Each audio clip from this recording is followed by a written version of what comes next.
NDC amanyoko na nche obekwa abato so na abato no de free form no de kosoro obeto ba abato mpesua hodo no nyinaa mu ahanu adioso enum no owia manta makuma akudunsie ni nyinaa so obeto ba yi dwemtrefo no aboafo ansa na omamu ni nyinaa so mpanifo beda amanyoko na no free dwemtreni twetwefo pani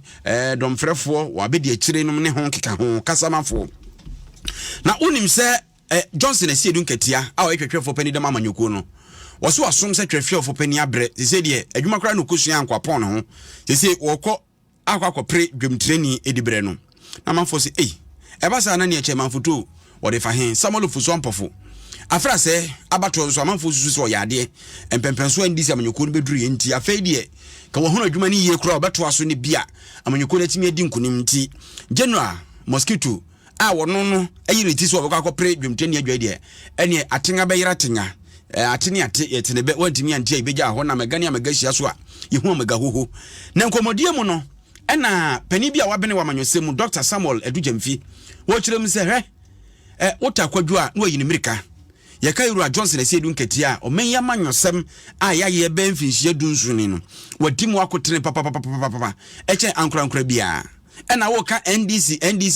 a ebi ankaka ne nipa okofa NDC ne ba ye Yera Jerry John Rollins onyan ba bi ko ho a ene bia odi begina tiri onu ni ho ide they say NDC o ka NDC awonyoko na eno ane Johnson Asiedu nketia omo maka nyina no abefiafia ho enti se onu no epegya no mu firi twetwefo pani edubere no no so wo kwa kopedwum treni a obi se obeba ne na ba bepre a na se nipa na hwe obeto ne pa gudantum ntinke betumi a so obekonkon ade aduro bia nka dem ono de wa hepetetekrema hunu se papa no enya yi nti se kim enkurimdie be ne dia yentie ensem a Dr. Samuel Edujemfi editudwa meteso kwa enyam wanwa nanso me hu se dwumadi a wedi at the general secretary no edu be ya chairman dey opening no wedi dwuma even the opposition party would love so be kana no acting atlanche or a council cell in the opposition it sounds that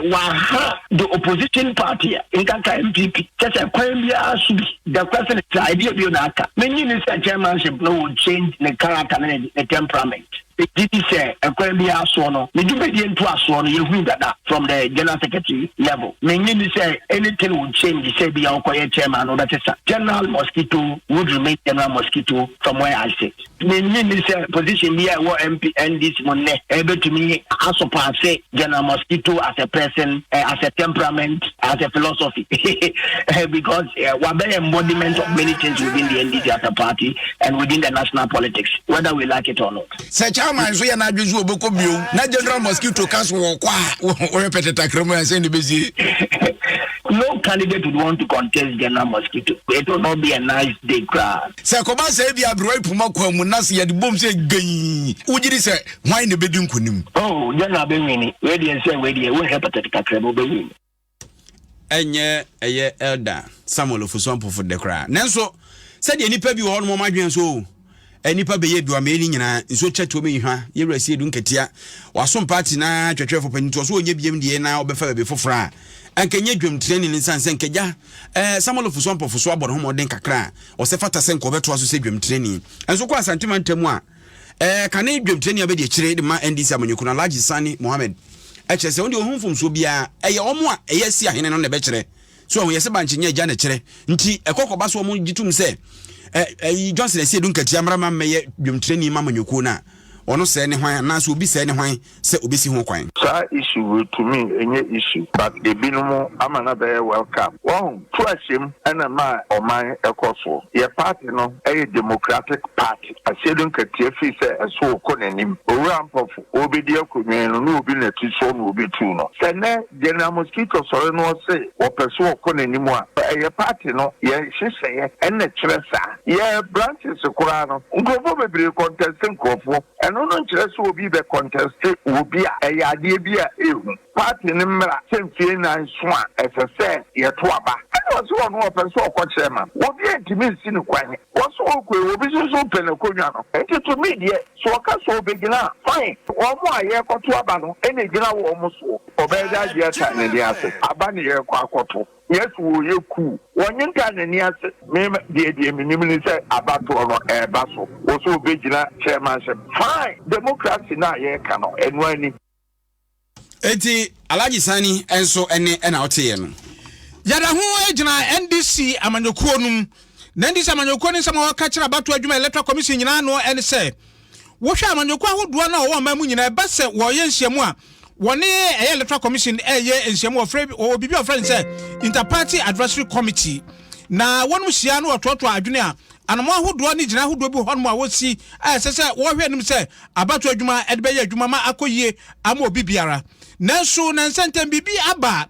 wo hwa tintintiriti abato adwuma wo ka wo ya waseme mfa baabi amigina nie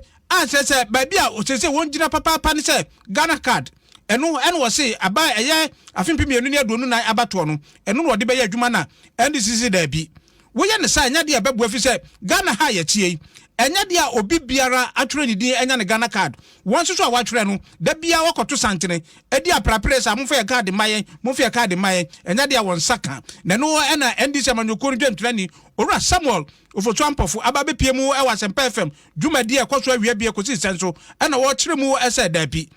de waka no ane se Ghana card de enya de beboa enti NDC de waka a kyere abato adwuma electoral commission se da bi won sakra mu na wonye niema foforo mfenka ho eten se obegina ho pintin se eye Ghana card ne pe ena afimpienu ne aduonu nan wo be mamanfo de atwere ondi no de ato aba. The reality is that there are approximately 2 million people aged 15 years and above who have not registered for the Ghana card. There is no way the NIA can register those people. It is physically, technically and fiscally impossible. That suggests to me say Ghana card na ye ongoing process no. Woman to me nya Ghana card magana ni bia ansana yatwaba. Electoral Commission for no under Article 42 no or say every citizen of Ghana 18 years or above and of sound mind has the right to vote and is eligible entitled to is entitled to be registered as a voter for the purpose of public elections and referenda. After Article 42, the Constitution enjoined the Electoral Commission to undertake programs for the expansion of registration of voters. But Chairman, let me see. Let me land. I'm making an argument. I'm a man around here say. If ab initio who were 19.9 million registered now what to me and your 15.6 now the electoral commission for say sir process no dey ba betro e dey there then one best starting right from the word go no over 4 million people. That's for etwa so ebio say electoral commission tie amanyoko ahodo ne no tenase a ensema ahodo a yeka anamo ahodo a yetuo ene gyina ahodo a yesie no bomode ana fa yadwuma no ene beboa yenti ena wo ho. One of the concerns they raise say yem pese IPAC be say my yard awie ntimo ba this is ye yasem ye announce that is what is happening. What we are saying is that the time-tested principle like the year Juma consensus building